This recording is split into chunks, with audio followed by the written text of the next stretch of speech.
welcome back to Autofilm Studios. In this video, I'll be unboxing this SmallRig, this thing right here, the AD-01. So I think we unboxed this thing from over here. There's a bit of tape right there. I almost just knocked off my other camera from the table. So let's use a screwdriver to unbox this. They really overdid it with the box tape. Alright, in this box, there's a bag.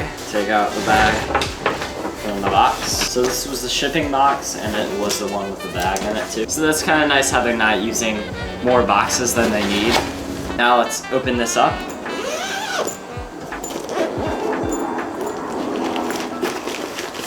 Right there we got a bag with the tripod in it. It's pretty heavy. You can see the bag is recyclable, which is good to see. And there's a twist tie holding the bag together, which is interesting to see. This is in frame, right?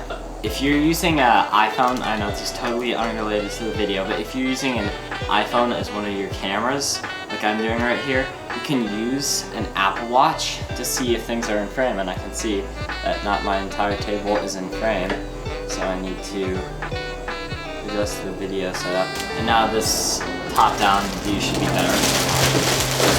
So once you get the plastic off the tripod, they have a bag covering the ball head, which is good to see, because that means it won't be damaged during shipping, and then that way you can, and it's a reusable bag, so if you're going somewhere, you can put it on.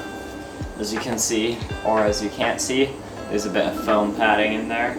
It does not come with the handle pre-installed. And there's clamps on each of the tripod legs right here, so just take this clamp off, take that clamp off, and take that clamp off, and then you can spread the tripod out.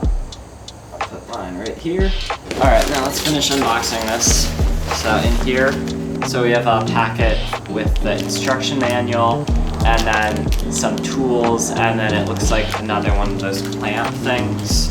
There's the instruction manual, and then we got these 3 Allen wrenches, and then another one of these clamps, which is really good because if you lose one of these, they have backup. We got some bubble wrap, and then we have the tripod handle. I don't know if you can see that well, but it looks like it uses an RE locking pin on the end of the tripod, which is pretty cool. I've never seen an RE locking pin. So right here with the tripod, it goes on this side, right here, so you just put that in. There's a plastic cover on here, which you need to remove. There's a screw hole on the tripod, and this is not a screw, so I think what you need to do is unscrew this, yes, and then the plastic cover comes out, and then I don't know what you do with that thing. Maybe you leave it in there. So with the tripod here, we just put this, just like angle that how you want it to be, and then screw that in.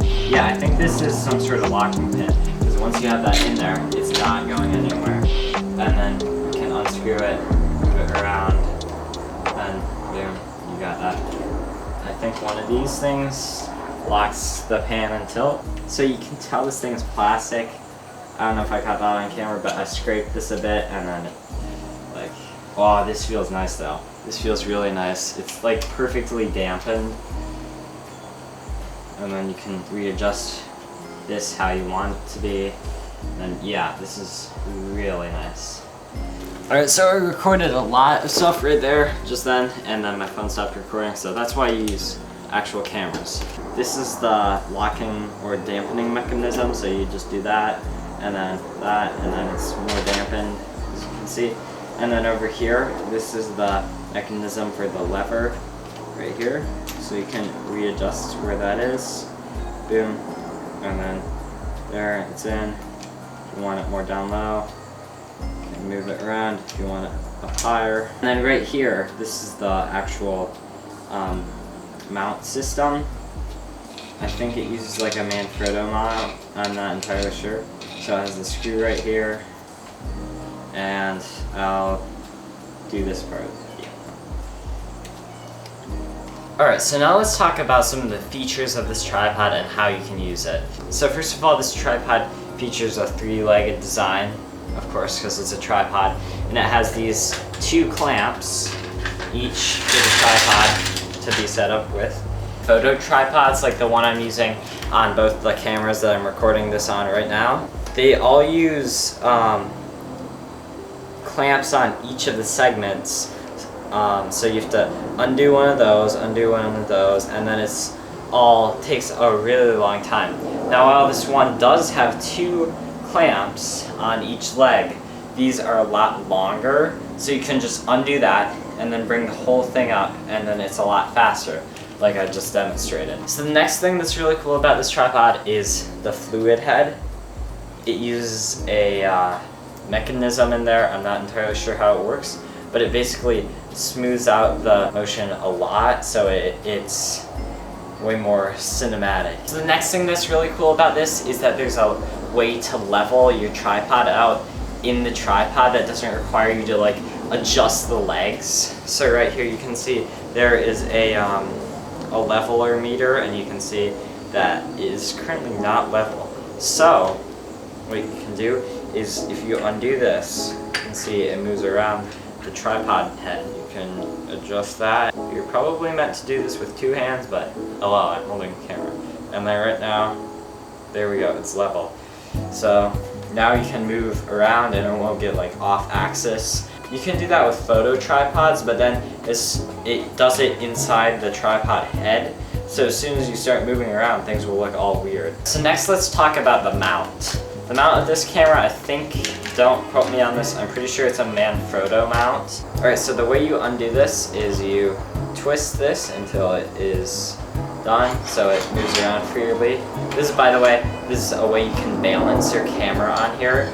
If your camera is very lens heavy, you can move it back, then tighten it until it won't move anymore. Then it will be less lens heavy since your camera will be back more.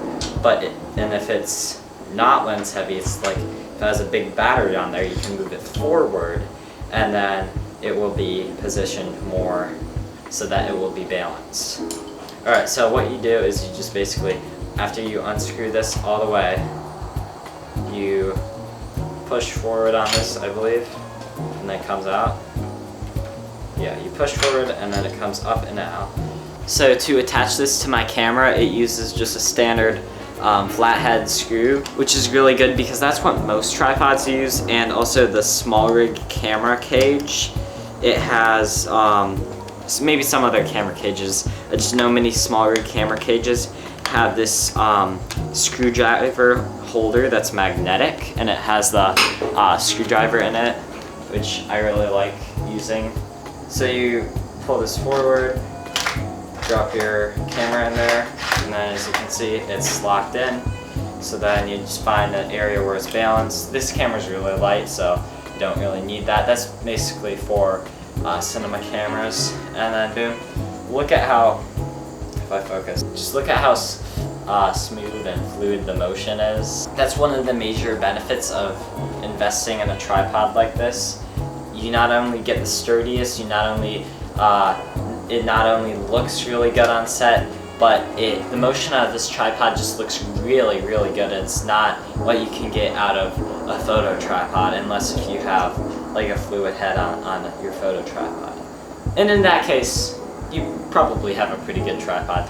But as you can see, my tripods are just boring photo tripods. I do notice, if you can see in the wide angle, well, you can see it on here, sometimes if I like push too much on this thing, it's lifting the legs up, so that could be a disadvantage. But I guess if you're working on a cinema project, or if you have a hand on your camera, like you're adjusting your exposure, then you will not need to worry about it tipping over. That's only if you just like, you're not caring, you just like, then it'll tip. It has pretty good weight to it. You could use this as a stabilizer, like this. This looks like cinema camera footage since it's so stabilized.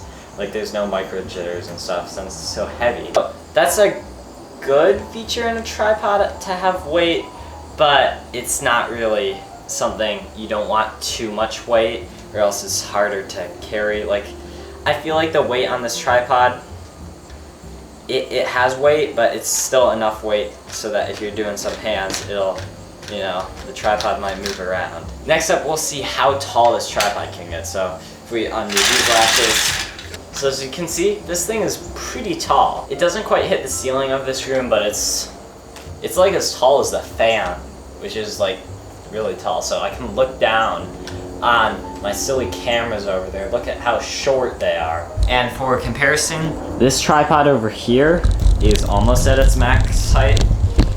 That is its max height, so it is kind of the same height, almost. It's a bit taller than this. And I'm pretty sure my light stand can get taller than this, but it's a light stand. By the way, this thing retails at $160 off like B&H. Amazon's like $170. Don't buy things off Amazon. Now Amazon won't ever sponsor me. Another thing to note is that the clamps on the tripod, like right here, these are plastic, I believe. But the rest is mostly metal. There's just a bit of plastic here. Most of this camera's plastic. Don't buy that kind, guys. Nah, just kidding. Cameras are cameras. Buy whatever one you want. This is plastic around here. The legs, however, are metal, which is nice to see. Don't buy like plastic tripods. They're pretty bad, I think. So if you read some of the reviews on B&H, they say that it does not have a locking or a dampening mechanism. This does have a dampening mechanism. However, there's nothing to fully lock it. So you can tighten these until the point where you can't really move it that much. However, there's no actual locking mechanism to lock off the pan and tilt. It's nice that you can control how much dampening you get. However, you can't like lock it if you were to say like travel somewhere and you needed to lock your tripod off. So there's not too much you can say about the tripod. A tripod's a tripod. It's meant to hold up your camera. But I do feel like your camera will be way better off on a video tripod or like some sort of heavy duty tripod like this rather than a photography tripod.